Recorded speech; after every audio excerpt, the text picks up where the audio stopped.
Ricky, seorang pria berusia 27 tahun, menikah dengan email, wanita yang ia cintai sepenuh hati.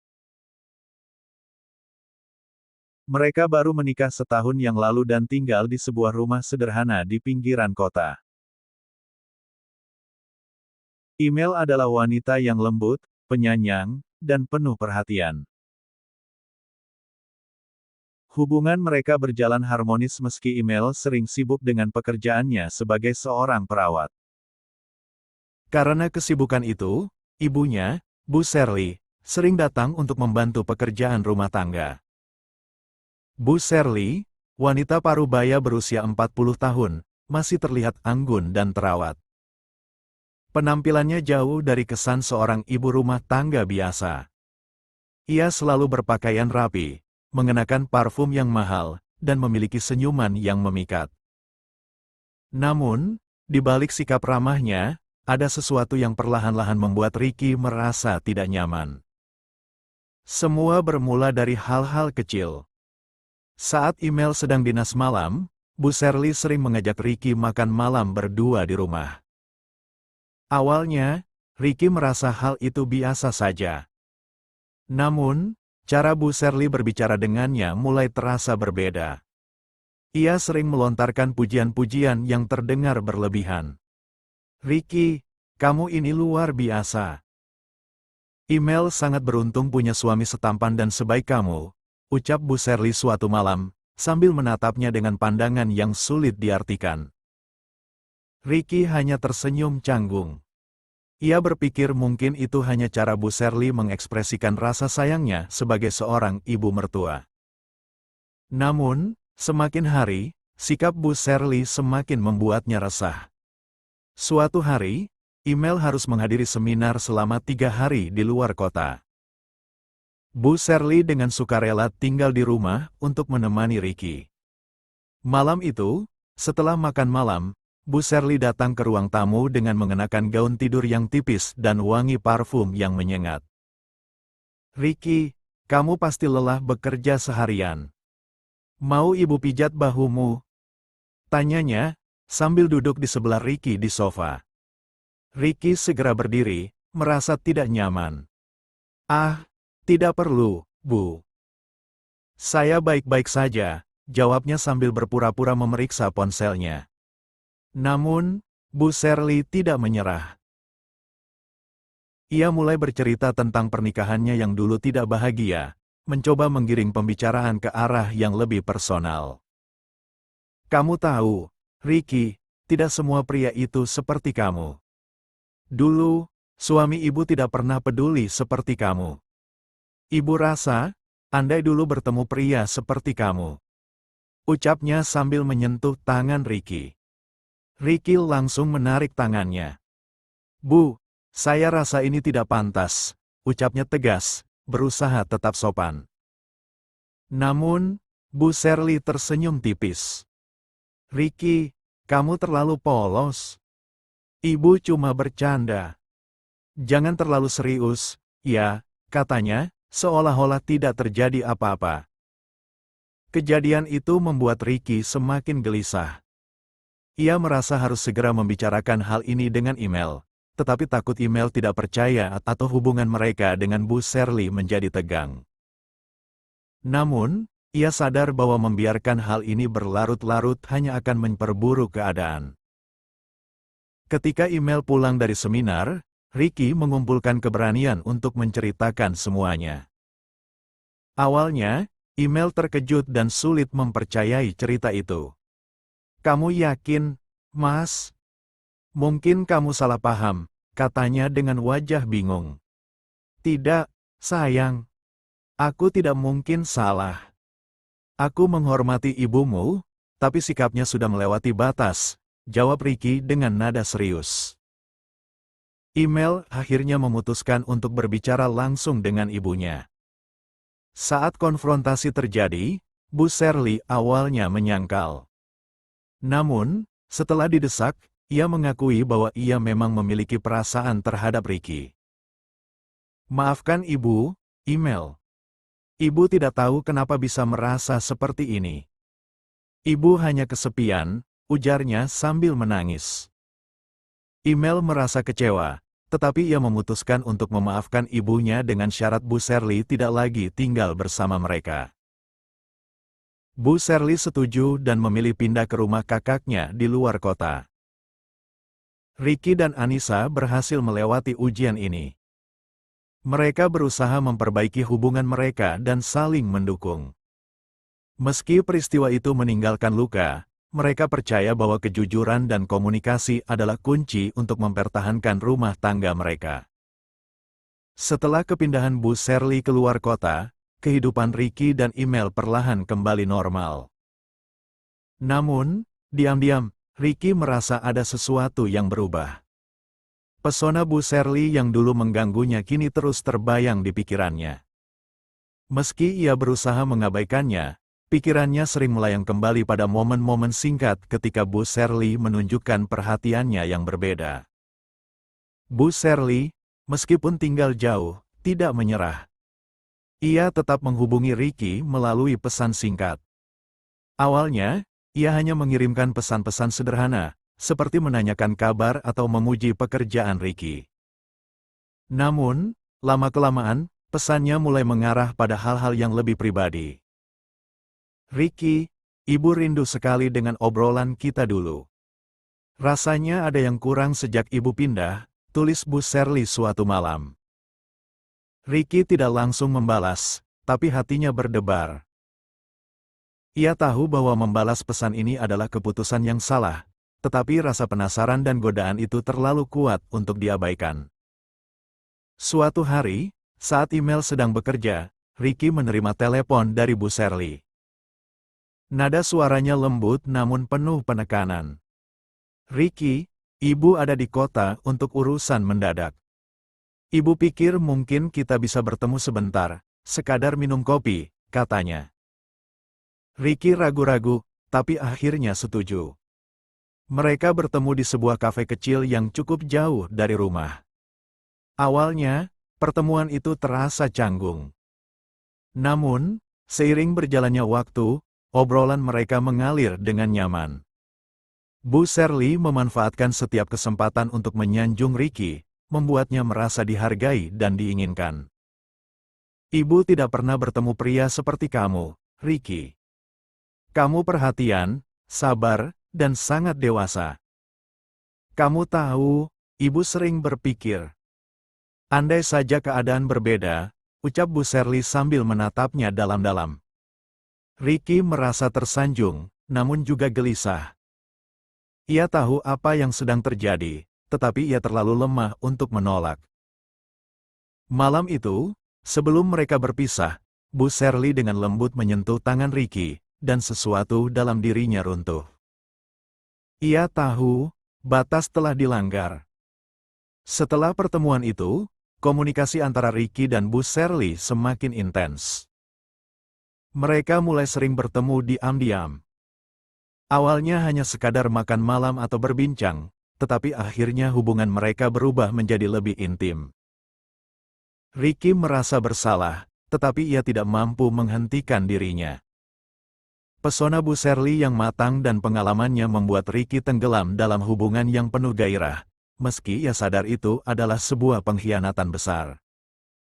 Di sisi lain, Bu Shirley semakin terobsesi. Ia merasa bahwa hubungan ini adalah caranya untuk mengisi kekosongan dalam hidupnya. Ia terus meyakinkan Ricky bahwa hubungan mereka tidak akan pernah diketahui oleh Email. Kita bisa menjaga ini sebagai rahasia, Ricky. Tidak ada yang perlu tahu. Ini hanya milik kita berdua, katanya suatu malam, setelah mereka bertemu di sebuah hotel kecil di pinggiran kota. Namun, tidak ada rahasia yang bisa disimpan selamanya. Email mulai curiga dengan perubahan sikap Ricky. Ia sering pulang terlambat, lebih sering memeriksa ponselnya, dan tampak gelisah. Suatu hari, saat Ricky sedang mandi, Email melihat pesan masuk di ponsel suaminya. Pesan itu dari ibunya. Isi pesan itu singkat, tetapi cukup membuat dunia Anissa runtuh. Ricky, ibu tidak sabar bertemu lagi besok. Kamu adalah kebahagiaan ibu. Email tertegun. Ia tidak bisa mempercayai apa yang dilihatnya. Dengan tangan gemetar, ia memutuskan untuk membaca lebih banyak pesan. Apa yang ia temukan membuat hatinya hancur. Percakapan mesra antara suaminya dan ibunya yang menunjukkan bahwa hubungan mereka telah berlangsung cukup lama. Malam itu, email langsung mengonfrontasi Ricky. "Mas, apa-apaan ini? Kamu dan ibu. Bagaimana kalian bisa tega melakukan ini padaku?" Teriaknya dengan air mata mengalir deras. Ricky tidak bisa berkata apa-apa. Ia tahu bahwa tidak ada alasan yang bisa membenarkan perbuatannya. Sementara itu, email juga menelepon ibunya dan meminta penjelasan. Bu Shirley mencoba merasionalisasi tindakannya. Email, ibu juga manusia. Ibu kesepian, dan Ricky. Dia mengerti ibu dengan cara yang tidak pernah dilakukan siapapun, katanya, tanpa menunjukkan rasa penyesalan yang berarti. Hubungan itu berakhir dengan kehancuran. Email memutuskan untuk meninggalkan Ricky dan memutus hubungan dengan ibunya. Ia merasa dikhianati oleh dua orang yang paling ia cintai. Ricky, di sisi lain, hidup dalam penyesalan mendalam. Ia kehilangan istri yang ia cintai dan hidupnya berubah menjadi kesunyian yang menyakitkan. Bu Shirley juga kehilangan segalanya. Hubungannya dengan anaknya hancur, dan Ricky pun akhirnya menjauh darinya.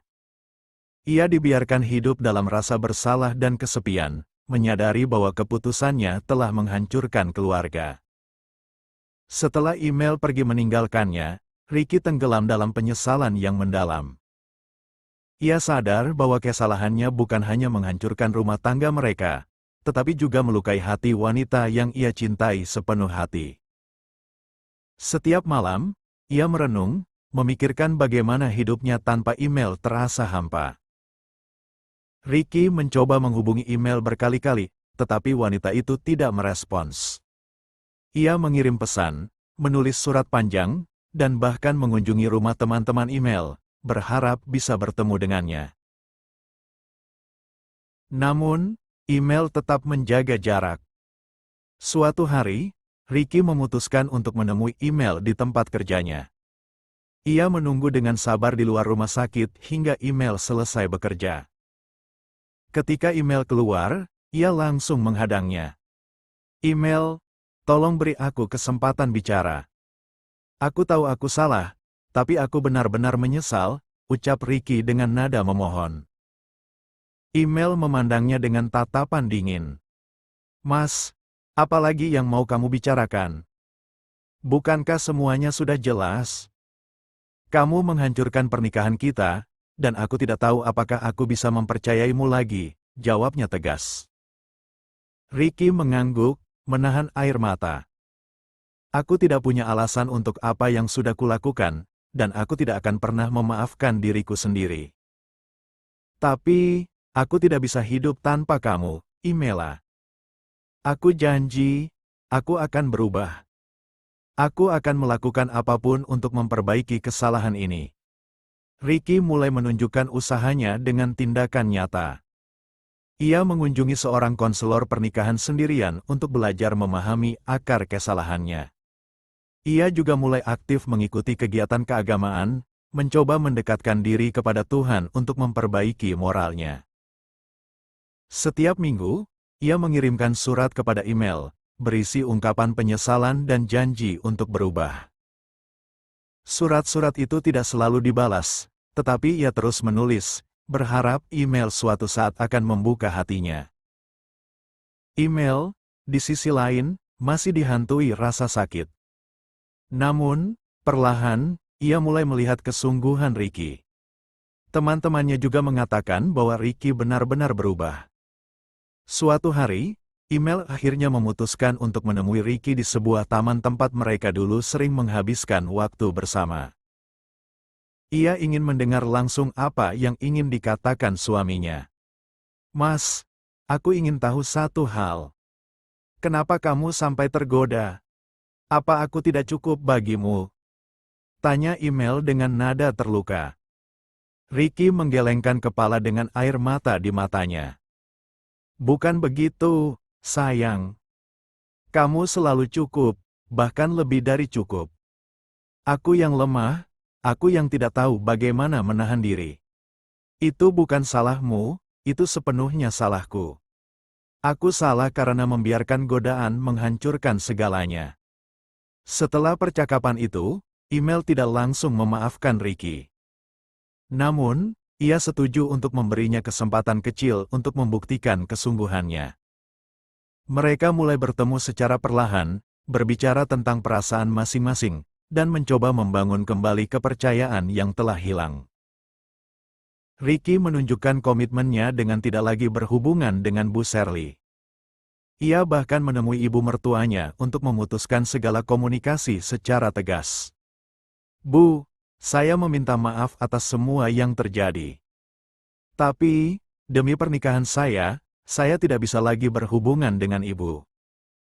Saya mohon ibu mengerti, katanya dengan tegas. Bu Shirley, meskipun merasa sakit hati, akhirnya menyadari bahwa ia tidak lagi memiliki tempat dalam hidup Ricky. Ia pun memutuskan untuk benar-benar pergi dari kehidupan mereka. Proses yang panjang antara Ricky dan email tidak mudah. Ada banyak malam penuh tangis dan argumen, tetapi perlahan, cinta mereka mulai menemukan jalannya kembali. Email melihat betapa keras usaha Ricky untuk memperbaiki dirinya. Ia pun mulai membuka hatinya, meski perlahan. 6 bulan setelah perpisahan mereka, email akhirnya memutuskan untuk pulang ke rumah mereka.